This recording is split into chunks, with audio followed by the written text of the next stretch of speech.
안녕하세요. 민성하우스의 권하연 팀장입니다. 오늘 제가 촬영하러 나온 이곳은 운정 신도시 택지지구 안에 있는 타운하우스 현장입니다.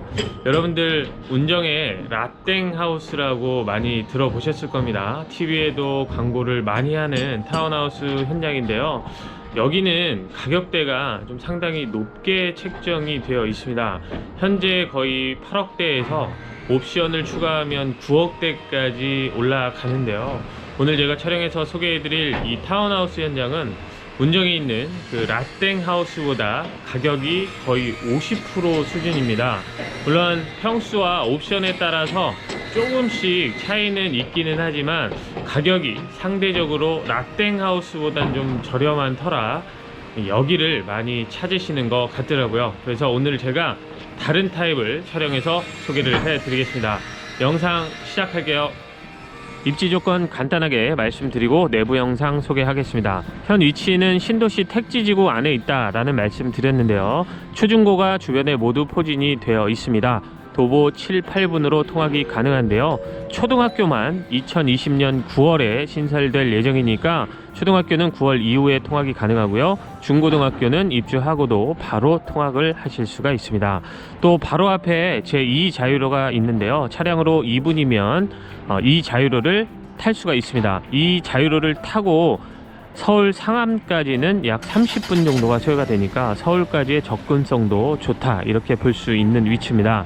대형 마트는 도보로 가게 되면 15분 정도 소요가 되고요. 차량으로 이동을 하시면 5분이면 이용할 수가 있습니다. 주변에 다양한 편의시설들이 입점이 되어 있으니까요. 생활 편의는 우수한 편이다 라고 볼 수 있는 타운하우스 현장입니다. 오늘 제가 소개해드릴 또 다른 타입, D타입인데요. 바로 이 앞에 있습니다. 주변에도 현재 다른 타입들 공사 중에 있는데요. 이 타운하우스는 한 필지에 이 세 세대를 이렇게 만들어 놓은 수직형 타운하우스입니다. 다락까지 4층으로 만들어졌고요.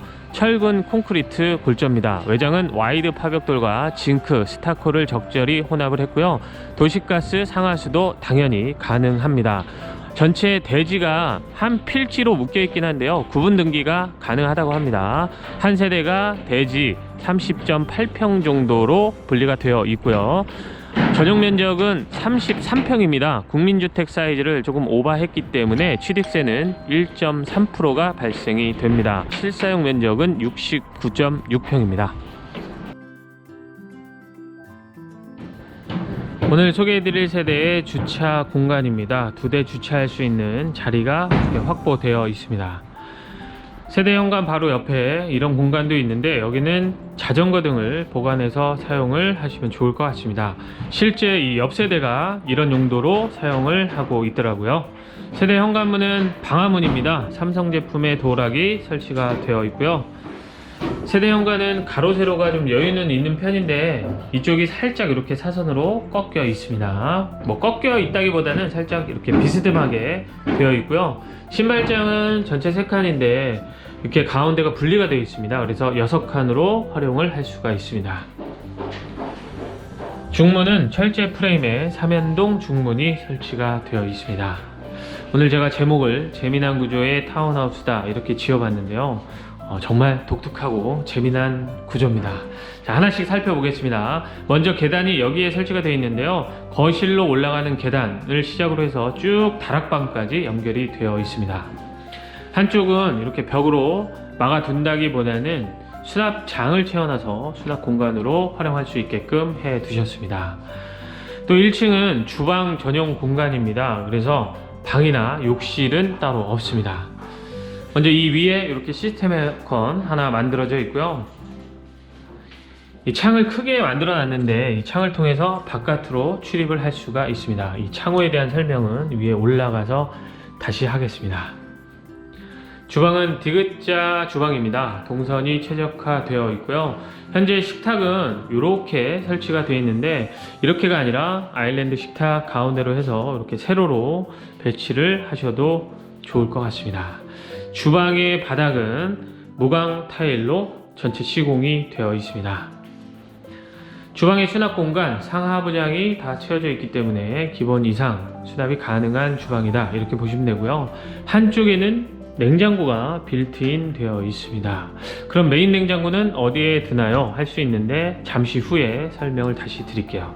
싱크볼은 깊은 것을 선택을 했습니다. 물이 바깥으로 잘 튀지 않도록 이런 사각형의 깊은 것을 선택해서 설치를 해 두셨고요. 환기창은 위에 이렇게 만들어져 있고 메인 쿡탑은 3구 전기레인지가 설치가 되어 있습니다. 주방의 가구는 리바트 정품으로 전체 시공이 되어 있습니다.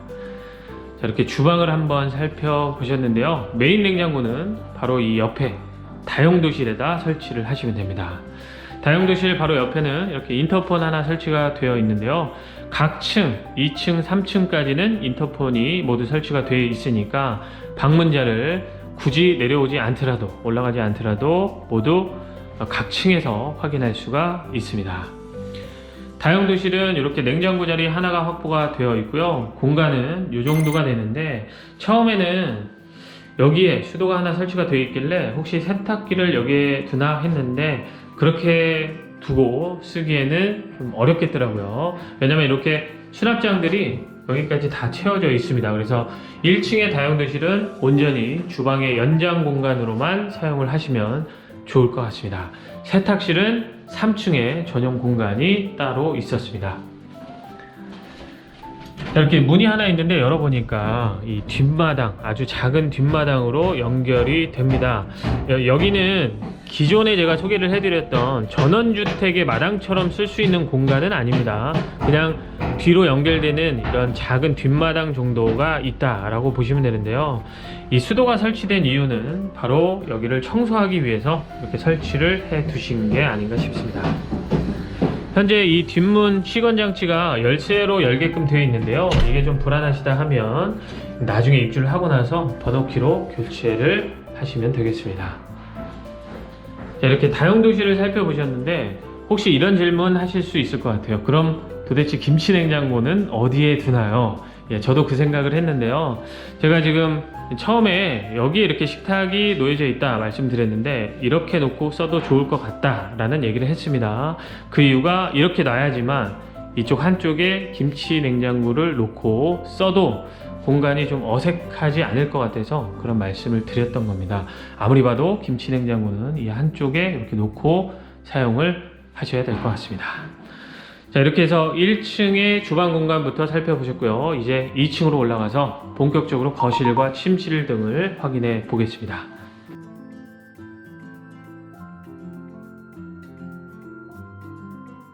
2층으로 올라왔습니다. 2층 거실이 있는 공간인데요. 거실은 4m가 다 넘기 때문에 그래도 넉넉하게 확보가 되어 있다 이렇게 볼 수가 있습니다. 이 소파 자리 위로 해서 시스템 에어컨 역시 하나가 설치가 되어 있고요. 방향은 남동향입니다. 거의 정남향에 가깝긴 한데요. 동향이 살짝 껴있기 때문에 제가 남동향이라고 말씀을 드려봤습니다. 창호는 독일식 시스템 창호가 설치가 되어 있습니다. 3중 로이 유리가 설치가 되어 있고요. 또 틸트 기능이 있습니다. 이렇게 레벨을 올려서 이렇게 당기시면 기울인 상태에서도 환기가 가능합니다. 이런 것들은 좀 많이 보셨을 거예요. 또 정면에 그러니까 거실 뷰는 막힘이 없어서 참 좋은데 뭐 전망이랄 것까지는 따로 없습니다. 그래도 해를 받는 데는 전혀 문제가 없도록 이렇게 앞이 다 터져 있습니다. 다만 바깥 타고에 노출이 좀 염려가 된다 하시면 당연하겠지만 커튼 또는 루버 셔터 설치는 필수라고 보셔야겠죠. 이렇게 거실 한번 살펴보셨는데요. 이 거실에서부터 그러니까 2층에서부터는 바닥이 강마루로 시공이 되어 있습니다. 또 1층 주방에서 말씀드린 것처럼 2층에 인터폰 하나 설치가 되어 있고요. 이 집은 아래층 1층 주방에서부터 2층 그리고 침실 모든 메인 공간에 이렇게 온도 조절기가 개별 시공이 되어 있습니다. 개별 난방 관리가 가능한 집입니다. 또 맞은편으로 조금 가다 보면 2층에 메인 욕실이 하나 있습니다. 환기창 설치되어 있고요. 이쪽에서부터 양변기, 세면대 그리고 샤워 공간인데 이 집은 칸막이 샤워부스나 문이 달린 샤워부스는 설치가 되어 있진 않습니다. 이 위에 수납장, 수건등 보관하기에 좋고요. 여기 세면대 이쪽으로 상판이 조금 넓은 편입니다. 그래서 여기에다가 세면용품 올려놓고 사용을 하셔도 좋을 것 같습니다. 공간 자체는 넉넉한 편인데 샤워부스는 따로 만들어져 있진 않네요. 또 문이 이렇게 슬라이딩 도어로 되어 있는데요, 만약에 여닫이 문이었다 라고 한다면 이렇게 열었을 때 샤워 공간을 침범하니까 이 슬라이딩 도어로 설치를 해 두신 것 같습니다. 바로 옆에는 보통 안방으로 사용을 하시지 않을까 하는 방이 하나가 있습니다. 안방치고는 아주 넓진 않네 하실 수 있는데, 이 안쪽에 드레스룸 공간은 하나 확보가 되어 있었습니다. 이 방 위에 역시 시스템 에어컨 하나 설치가 되어 있고요. 특이한 건 이 위로 이렇게 쭉 뚫려 있어서 봤더니 채광창이 하나가 있더라고요. 해를 받기 위해서 채광창을 이렇게 하나 만들어 두셨다고 합니다. 자, 안쪽에 가서 문을 열어보면 여기가 드레스룸 공간입니다. 이렇게 안쪽으로 배치가 되어 있어서 이 침실 공간을 침범하지는 않고요. 공간이 아주 넉넉한 편은 아니지만 디귿자로 시스템 한거가 만들어져 있기 때문에 기본 옷가지 등은 다 여기에다 수납은 하실 수 있습니다. 다만 이 공간 가지고 모든 수납을 다 할 수는 없기 때문에 추가적인 북박이장 설치는 필수가 아닐까 이런 생각을 해봤습니다. 이제 2층 공간도 모두 살펴보신 거고 3층으로 올라갈 건데요, 여기까지 제가 보고 좀 느낀 점을 아주 간단하게 말씀드리자면, 저도 이제 아이들을 키우는 입장에서 이 1층과 2층 이렇게 주방과 거실이 분리되어 있는 구조가 불편할 것 같다라는 생각은 처음에 했습니다. 그런데 가만히 좀 곰곰이 생각을 해보니까 요새 식사하시면서 스마트폰도 보고 TV도 시청하고 좀 어수선한 분위기가 많잖아요. 또 보통 이렇게 앉아서 좌식으로 식사를 하는 그런 경우가 많은데, 저도 그렇고요. 차라리 이렇게 분리가 되어 있으면 밥 먹을 때, 식사할 때는 온전히 1층 가서 하시고, TV 시청할 때는 딱 식사 끝나고 와서 TV만 시청할 수 있는 이런 구조가 아이들을 키우기에는 좀 낫지 않을까, 이런 생각을 해봤습니다. 물론 저랑 생각이 좀 전혀 반대인 경우도 있을 수 있겠지만 저처럼 생각을 하시는 분들도 있지 않을까 해서 주저리 해봤습니다. 이제 3층으로 올라가 보겠습니다. 3층으로 올라왔습니다. 3층에는 거실로 쓸 수 있는 공간은 따로 없고요, 방과 방 사이를 연결하는 이런 작은 공간이 하나가 있습니다. 그런데 버려두기에는 좀 아까우니까 한쪽을 수납장을 이렇게 채워놨고요. 말씀드린 것처럼 3층에도 이렇게 인터폰이 하나 잘 설치가 되어 있습니다. 또 3층에는 베란다 공간이 2개가 있는데 둘 다 아주 넉넉하지는 않습니다. 첫 번째 베란다 공간은 3층에 세탁실이 있으니까요, 세탁을 하고 나서 날 좋을 때 세탁물을 건조하는 공간으로 사용을 하시면 좋을 것 같습니다. 아래쪽에 전기 콘센트, 또 저기 끝에 수도 하나 설치가 되어 있는 베란다 공간인데, 현재 앞에 뚫려 있고 위에도 막혀 있지는 않습니다. 그래서 나중에 여기를 이렇게 막으면 조금 더 아늑한 공간이 되지 않을까요? 라고 하실 수 있는데, 일단 입주를 해서 살아본 다음에 정이 좀 그런 공간들이 필요하다라고 한다면 그때 가서 공사를 염두를 하시는 게 좋지 않을까 싶습니다. 큰 돈을 들이지 말고 살아보시다가 불편하시면 그런 생각을 좀 해보실 수도 있을 것 같아요. 자, 여기에 세탁실 전용 공간이 하나가 있습니다. 이렇게 문을 열어보면 이 공간도 아주 넉넉하진 않아서 딱 세탁기 한 대와 수직으로 올려놓으면 건조기까지는 같이 설치가 가능합니다. 수도 이쪽에 있고요, 그리고 정면에는 전기 콘센트, 스위치는 이쪽에 이렇게 하나 만들어져 있는 세탁실 전용 공간이 여기 한쪽에 있고요. 바로 옆에는 아이들 방으로 쓰기에 좋을, 공부방으로 쓰기에 좋을 이런 방이 하나가 있는데요, 네모 반듯하진 않습니다. 저쪽이 살짝 이렇게 꺾여 있긴 한데요, 이것 빼고는 침실로 사용하기에는 크게 무리는 없습니다. 방향은 거실하고 똑같습니다. 남동향이기 때문에 해를 받는 데는 크게 문제가 없을 것 같습니다. 위에 시스템 에어컨 하나 역시 잘 설치가 되어 있습니다. 자, 이렇게 반대로 오다 보면 2층 메인 욕실하고 똑같은 위치에 3층 메인 욕실이 하나 있습니다. 구조도 똑같습니다. 양변기, 그리고 세면대, 샤워기가 저 끝에 설치가 되어 있는데 역시 샤워부스는 따로 만들어져 있지는 않습니다. 수납장은 이 위에 이렇게 만들어져 있고요. 좀 다른 점이라면 2층 욕실에는 이 세면대 옆으로 상판이 좀 나와 있었는데 여기에는 그냥 딱 세면대 공간만 있고요. 선반은 그 위에 이렇게 제작이 되어 있습니다. 공간은 역시 여유가 있는 욕실이고요. 위에 환기창도 잘 되어 있습니다. 여기가 3층의 또 다른 방입니다. 역시 아이들 침실 또는 공부방으로 쓰기에 딱 적당한 크기입니다.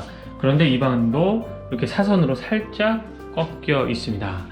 시스템 에어컨은 위에 하나 역시 잘 설치가 되어 있는 3층의 또 다른 방 살펴보셨는데요.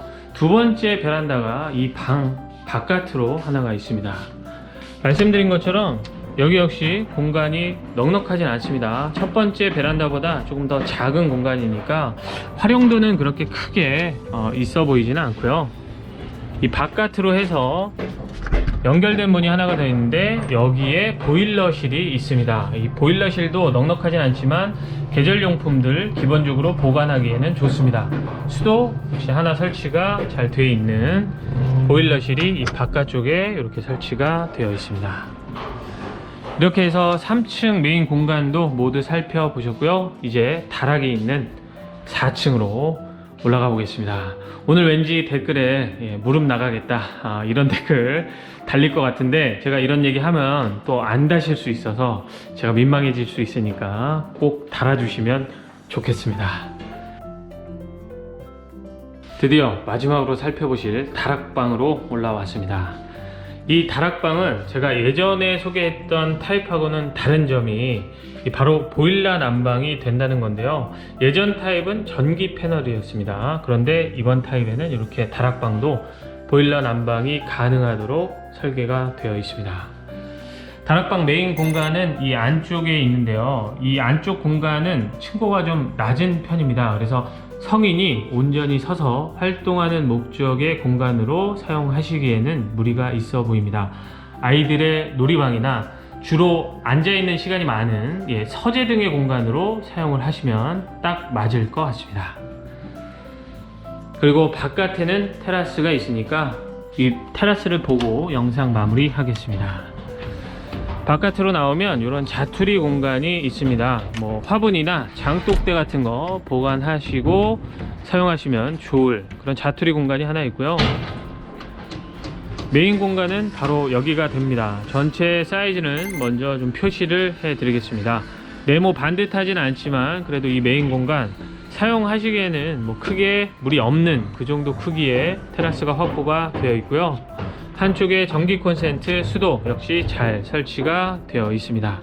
바베큐 파티장 또는 뭐 나만의 헬스장 뭐 이런 용도로 얼마든지 목적에 맞게 사용을 하시면 좋겠죠. 이런 테라스 공간까지 모두 살펴보셨습니다. 오늘 영상이 좀 많이 길었습니다. 오랜만에 또 한 20분 되지 않을까 싶은데 제가 최대한 짧게 해서 여러분들한테 소개를 할 수 있도록 그렇게 노력을 하겠습니다. 오늘 제가 소개해드린 이 현장의 가격 조금씩 다릅니다. 세대마다 다르고 타입마다 달라서 제가 설명란에다 기재를 좀 자세하게 해드릴 테니까 가격은 설명란을 참고해 주시면 대단히 감사하겠습니다. 저는 또 다음 현장에서 다시 인사드리고요. 오늘도 영상을 시청해 주신 많은 분들께 진심으로 감사하다는 말씀 드립니다. 감사합니다.